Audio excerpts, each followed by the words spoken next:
Hola, què tal? M'han arribat uns auriculars totalment inalàmbrics que no valen 40 euros. La majoria valen 40 euros, però aquests no. Són els Jabra Elite Active 75T. Una passada d'auriculars que ara t'explicaré com se senten, ara t'explicaré quan dura la bateria i ara et diré moltes coses que fan. No deixis de mirar-nos. Comencem! Hola, què tal? Soc el Víctor Endrino. Si ets subscriptor, gràcies per tornar-hi. I si no, a què esperes?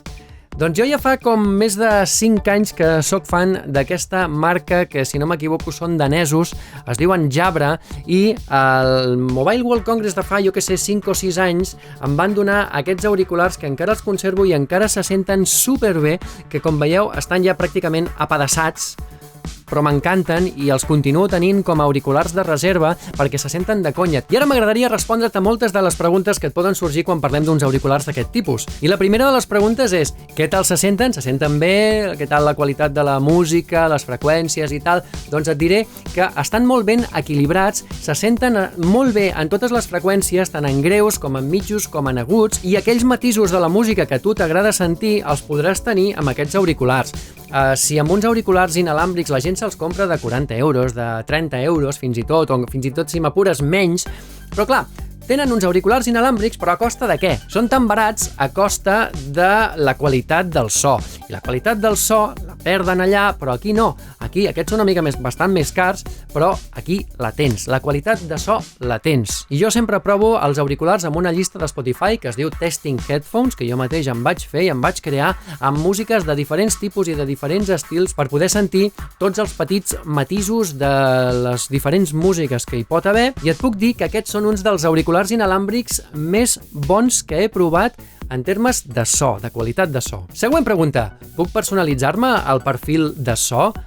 Sí, d'equalització. Quan entres a l'aplicació d'aquests auriculars, que es diu Sound Plus, que és de Jabra, el primer que et fan els auriculars a través de l'aplicació és una audiometria. Sí, et fan una audiometria, amb allò dels tons. Quan sentis el to, dona-li el botó. Quan sentis el següent to, dona-li el botó. I això amb una orella i amb l'altra. Llavors, els auriculars agafen la teva capacitat auditiva de totes les freqüències i ells mateixos et fan un perfil pujant d'aquí i baixant d'allà perquè sentis la música en la seva esplendor i amb la seva naturalesa. Després tu, si vols, li pots donar més canya als baixos, als greus, als aguts, als mitjos i a tot el que et doni la gana. Però de moment ells ja et reconeixen el teu perfil sonor i se t'adapten. Següent pregunta. Tenen cancel·lació del soroll? La resposta és sí i no. Tenen cancel·lació passiva del soroll exterior, però no tenen cancel·lació activa com poden tenir altres auriculars de la seva gamma de preu, com poden ser els AirPods Pro. Però la qüestió és, la necessiten? Perquè quan te'ls poses, tenen una forma i les gomes s'ajusten tan bé que ja un 70-80% del soroll exterior ja te'l treuen. De fet, ja tens aquella sensació de sordejar bastant quan te'ls poses i de vegades per mantenir una conversa te'ls has de treure i dius, què dius? Encara que no estiguis escoltant cap música, ja et priva d'escoltar el teu exterior. Per tant, no tenen cancel·lació activa del soroll, però la necessiten relativament. De fet, el que sí que tenen és la funció contrària. Si tu estàs escoltant música i estàs super aïllat amb la teva música, tenen una funció que és que quan prems el botó esquerre s'activen els micròfons dels auriculars i quan s'activen els micròfons pots sentir a la persona que t'està dient alguna cosa quan vas a agafar un cafè o alguna cosa i tu mentrestant vas sentint la teva musiqueta, t'actives els altaveus o quan et creues amb algú per saludar-lo, doncs pots sentir el que diu l'altra persona. També sentiràs el soroll exterior i després, quan ja no necessites més, el desactives i au, a seguir corrent. Doncs és un avantatge perquè si no t'has de treure un auricular per poder parlar amb una persona. Següent pregunta. Què tal se senten les trucades? Doncs jo he mantingut diverses converses telefòniques amb aquests auriculars i t'he de dir que l'altra persona no se m'ha queixat en cap moment. De fet, hi ha hagut vegades que ni tan sols sabien que estaven parlant a través d'uns auriculars amb els mans lliures, no? O sigui que la resposta és molt bona. De fet, tenen 4 micròfons, aquests auriculars, tenen els micròfons per sentir-me el que estic dient jo, perquè l'altra persona em senti, i també tenen uns micros que són per captar el so exterior i cancel·lar-lo, per tant, reduir el soroll de la trucada i que se senti molt millor. O sigui que en aquest aspecte cap problema. De fet, fins i tot tenen una altra característica, que és que tu pots escollir si quan estàs mantenint una conversa telefònica pots escollir sentir-te tu mateix o pots escollir sentir només la persona que et truca. És a dir, que és com si tu estiguessis parlant tapant-te les orelles. És a dir, que pots activar els micròfons per sentir-te tu o pots desactivar els micròfons i que només et senti l'altra persona. O sigui, seria una cancel·lació activa del soroll exterior, però no per tu, sinó per la persona que t'està escoltant. Següent pregunta. Són còmodes? Perquè la idea és aquesta, no? Que siguin còmodes. Doncs la resposta és sí. Són molt còmodes i et fa la sensació que els podries estar portant tot el dia, perquè de fet és que la manera de posar-te'ls és una mica cap amunt i després els baixes. I queden molt ben posats. De fet, han estat com analitzant milers i milers d'orelles, escanejant-les i procurant que facin un disseny que s'adapti al major nombre d'orelles possible. I això és el que han aconseguit. De fet, jo no tinc una orella ni molt normal ni molt estranya, tinc una estàndard, podríem dir que estàndard, i se m'adapta molt bé. No els noto pesats, no fa la sensació que m'hagin de caure. Vinc ara mateix de córrer un parell de quilòmetres i en correré 2 o 3 més i la mar de bé, la veritat. Següent pregunta. Quan dura la bateria? Doncs la bateria dura 7 hores i mitja d'escoltar música ininterrompudament, però després la funda de càrrega et dona 28 hores més d'escoltar música. I de fet, quan els carregues, segons diuen, durant 15 minuts, et donen càrrega de bateria per escoltar música durant 1 hora més. Però la qüestió és, escoltem música durant 7 hores?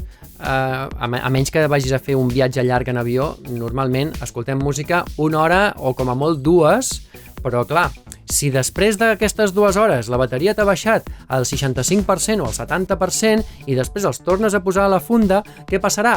Que del 70% es tornaran a carregar al 100%. I així anirem carregant del 60 al 100, del 70 al 100, del 75 al 100, del 60 un altre cop al 100, i no baixarà d'aquí. I això de no deixar descarregar la bateria, personalment crec que pels auriculars no pot ser bo. Jo no crec que sigui tan difícil tenir una opció que es pugui activar o desactivar, això va a gust del consumidor, però que et permeti que els auriculars es vagin descarregant fins al 20%, és a dir, que no tornin a carregar-los fins que no estiguin al 20% o al 15% i que després, te'ls torni a carregar. D'aquesta manera, el cicle de càrrega seria més complet i potser la bateria no patiria tant o li allargaríem la vida a les bateries. Per tant, tu pots escollir si tenir sempre una càrrega al 100% o si tenir unes bateries més llargues i que els auriculars et durin més anys. No crec que sigui tan difícil. Següent pregunta. Tenen càrrega inalàmbrica? Doncs aquí m'han decebut, perquè jo pensava que la tindrien, però no la tenen. Hi ha altres auriculars d'aquesta gamma de preus que sí que tenen càrrega inalàmbrica i és molt pràctic per a aquelles persones que tingueu un carregador inalàmbric deixar-los allà a sobre, que es vagin carregant ells sols i després els agafes i ja estan carregats. Doncs no ho tenen. Què és necessari? No, no és necessari. És un luxe, un avantatge que si és bé i si no també, bueno, fins a cert punt, però a mi m'hauria agradat que hi fos. Hosti, tu, aquí em fas de córrer. Bueno, ja hem arribat i em queda respondre-us a un parell de preguntes encara. Per exemple, són resistents a l'aigua? Doncs sí, fixeu-vos, són resistents a la suor, són resistents a la pols, a l'entrada de pols, són homologats IP57 i això vol dir que són resistents a l'entrada de pols i també a l'entrada d'aigua. Pots anar a córrer amb ells tranquil·lament sota una pluja intensa perquè no passa res. Entrarà aigua? No, no entrarà aigua. Però responem a la següent pregunta. Responem a la següent pregunta. Puc submergir-me? Puc nedar amb els auriculars posats? No, no et pots nedar perquè t'entrarà aigua i a més, l'aigua no deixaria passar correctament les ones de Bluetooth i per tant se't tallaria la música i no podries sentir res. O sigui que, queda clar, no nedis amb ells. Tota la resta, el que vulguis. Següent pregunta. Es poden connectar més d'un dispositiu alhora? Doncs sí, es poden connectar a 2 dispositius alhora, per exemple, a un rellotge i al mòbil, de manera que quan vas a córrer, escoltes la música a través del rellotge i si et truca algú, doncs també pots atendre la trucada.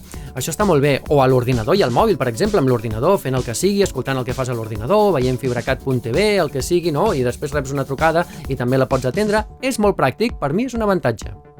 I no tots ho tenen. Següent pregunta. Estan ben dissenyats? Doncs sí, com t'he dit abans, han analitzat moltíssimes orelles, les han escanejat per tal que aquests auriculars s'ajustin a la grandíssima majoria d'orelles i s'ajustin molt i molt bé. i que no caiguin. I a més, estan fets amb un material, els Elite Active 75T, que és una mica més gomós, no? Més proporció com de goma perquè encara rellisquin menys a l'hora d'anar a fer exercici. Que encara que facis així que no et cauen, els Elite tampoc et cauen, però els Elite Active encara et caurien menys. I una cosa que m'agrada molt i que per alguns és un detriment, doncs no, per mi és un avantatge, és que tenen botons físics, no són de botons tàctils, d'aquests que fas tic, tic, tac, tac, i no saps si has tocat bé o si no has tocat bé. No, aquests tenen botons, només un a cada auricular, dels que fan clic, i amb aquests botons ho pots fer tot. Fins i tot n'hi ha alguns que no et permeten pujar i baixar el volum. No, aquests sí, aquests et permeten pujar i baixar el volum, et permeten fer totes les coses, activar aquestes funcions especials d'activar els micròfons per sentir el so exterior, i també et permeten fins i tot activar l'assistent de veu del teu mòbil, ja sigui Siri o ja sigui Google Assistant. O sigui que molt bé i molt content. I última pregunta, quan costen? Ai, amigo, valen 200 euros. El preu oficial és 199 euros a la web de Jabra, tot i que probablement els puguis trobar en el mercat una miqueta més barats. De tota manera, són 20 euros més que els seus germans. Aquests són els Elite Active 75T i els Elite 75T, sense l'Active, valen 20 euros menys.